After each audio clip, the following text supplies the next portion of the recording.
All right? Now, what's amazing about Marx is that today we say he's wrong, right? Communism happened in the Soviet Union, it happened in China, but it didn't happen in Europe and in the United States, where Marx said it would happen first because Germany was more industrialized than Russia or China, okay? Does that make sense? That's what we say. But if you think about it deeply, okay, Marx was right.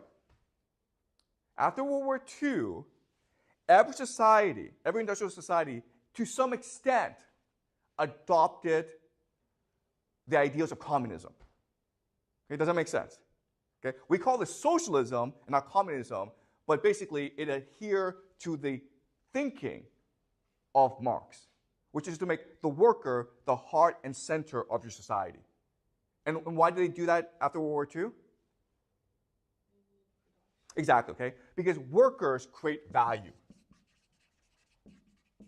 Okay? Money doesn't create any value. Money just creates more money. It's speculative. But the workers create value. They're productive. And therefore, you have to treat your workers properly. So in America and in Europe, workers became the heart and center of your society. And the workers, through unions, could demand political reforms. And so all of society was geared towards making the lives of the middle class, the working class, better, okay? That's why you had excellent health care, great public schools, cheap universities,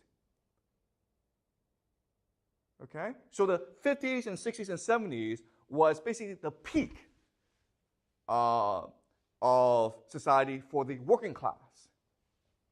But in the 80s, we start to change this. Why? Why would we want to change the system? It's a great system, right? Marx is right. Having the worker as the heart and center of your society, as the central organizing unit of your society, makes a lot more sense than having money as the heart and center, okay? But starting in the 80s, we start to go back to money. Why?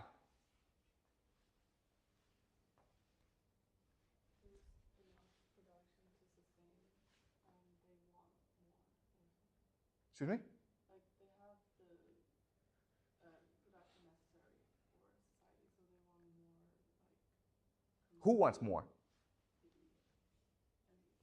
Yes, exactly. Okay. So what happened in the 80s is something called the revolt of the elite. Okay? In other words, the problem with having a society based on the worker is it becomes too egalitarian, too equal, right?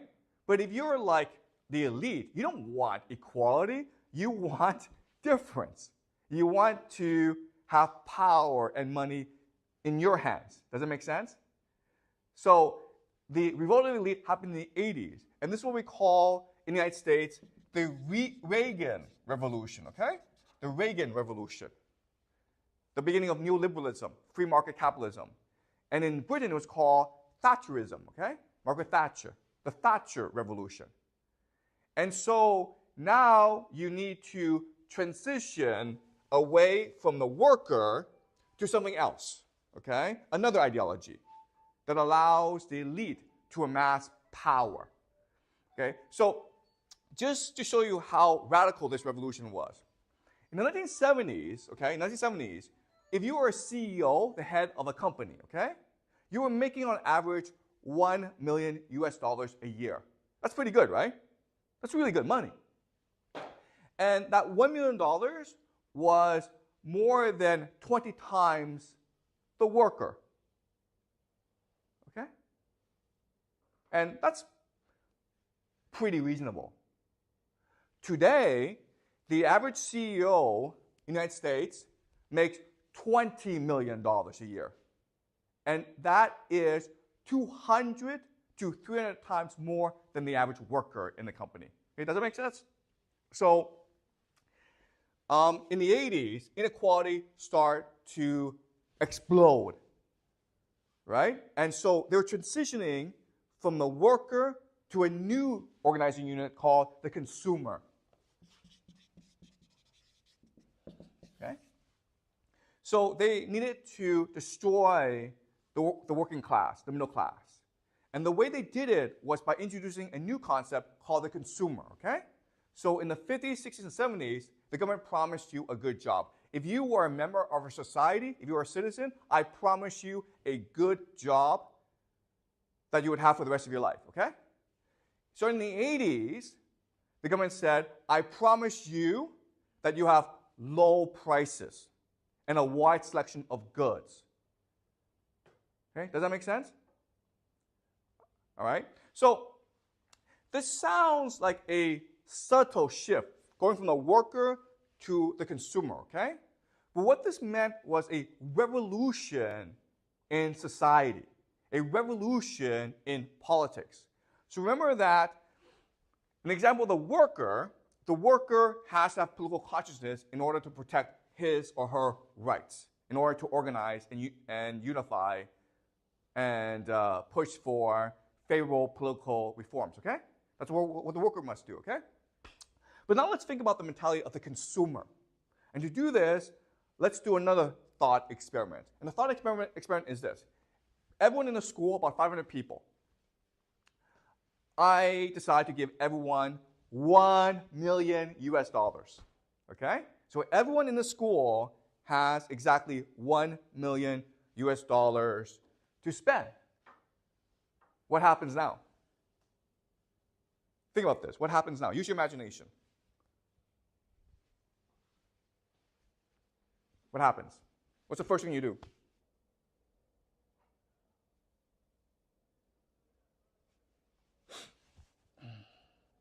What's the first thing you do? I've given you $1 million. What do you do with it? Well, the first thing you do is buy something, right? What do you want to buy? $1 million is a lot of money.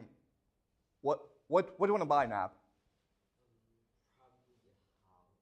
You buy a house, right? That's great. That's a great purchase. Then what do you do? Then what do you do?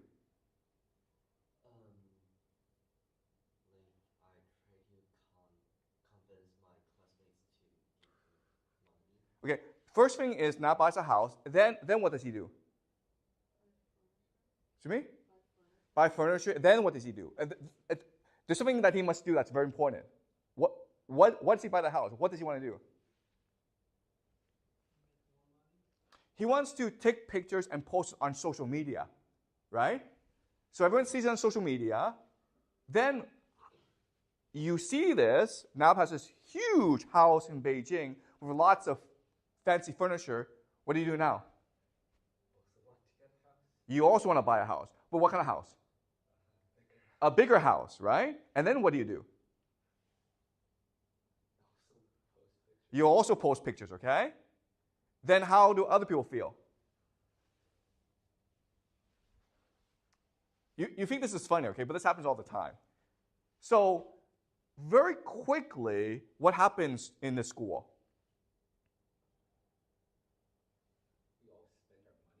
And you all spend your money, and you all go into debt, right? Because you're in competition with each other to buy the biggest thing. And $1 million is a lot of money, but it's not enough to buy everything, right? So you go into debt. You borrow more money to buy more things. And then what happens?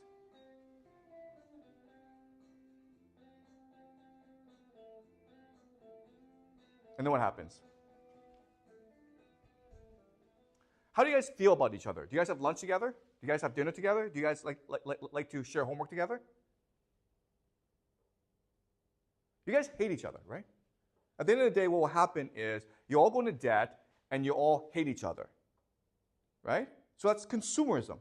This is what consumerism is. Consumerism creates a competition in society for prestige, okay? To see who can post the nicest social media pictures. This leads to the individualization or the optimization of you, okay? In other words, you are now unable to act together. You don't want to organize. You don't want to act in solidarity, okay? And ultimately, this means that you develop economic logic, okay? And what is economic logic? It's to see the world only through the lens of capital. Okay, does it make sense? So when you see someone and you're like, okay, well, do I want to date this person? You don't ask, oh, is this person a nice person? You ask yourself, how much money does this person have? Okay, do you understand? You use economic logic in order to understand the world and to reason and analyze the world, okay? Now, let me ask you this question. Today, is this how China works?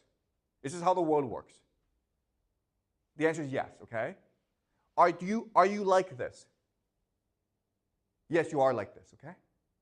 You've been brainwashed into thinking that this is the only way to behave and to think. You're in school. Why are you in school? So you can get a good job. Why? To make money. And so you can buy things, okay? You understand? That's how you all think. But there are different ways to think about school, right? You're like, I'm in school to learn, to open my mind, to have an imagination, to think critically about the world, right? And that was the way we thought about school when the workers were dominant. But now that consumers are dominant, all we think about is, how do I get a good job? How do I buy a bigger house? Because I want to post it on social media. Okay? So, if you think about this, what this really is the perfection of slavery. Okay? Does it make sense? What does this phrase mean? The perfection of slavery.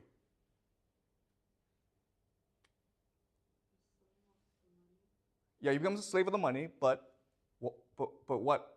Why is this perfect? We don't even realize it. Yes, okay. You understand? If you're a slave, you rebel, right? But if you don't know you're a slave, and you like this, you choose this, then you will never rebel, okay? So the consumerism is the perfection of slavery, okay? And that's why Francis Fukuyama thinks that consumerism is the end of history, because it is a system that achieves what the elites want, and the masses are unwilling and unable to protest and rebel. Okay, does that make sense? It's a perfect system.